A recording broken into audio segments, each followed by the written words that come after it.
what that it is. Unity of invention is very important. You know that if unity of invention is not there in a patent, examiner will ask you the query in the FER, and you have to divide that divisional patent, that kind of he will ask you to do the divide your patent.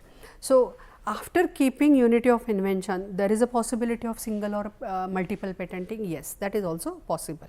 So, your patent expert will help you. And now, how it is important for you in a two ways.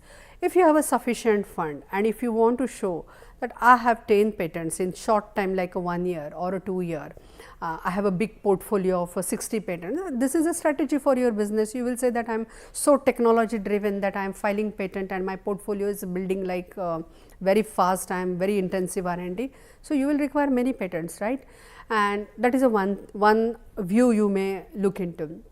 Another view will be like, oh, I do not want to invest much time on a litigation and much time on the patenting activity.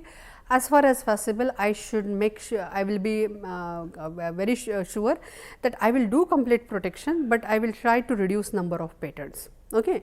So, that decision you have to take, and because in one patent claim is not a limit, 10 patent for 10 claims there is no fee. After that, every claim there is a fee, separate fee, that is in India, right. So, but claim limit is not there. There are 1000 claims also in one patent, that also the way. So, because you have to give maintenance fee later. So, if 60 patents you file and if you want to maintain that 60 patents, you can imagine the maintenance cost you have to give.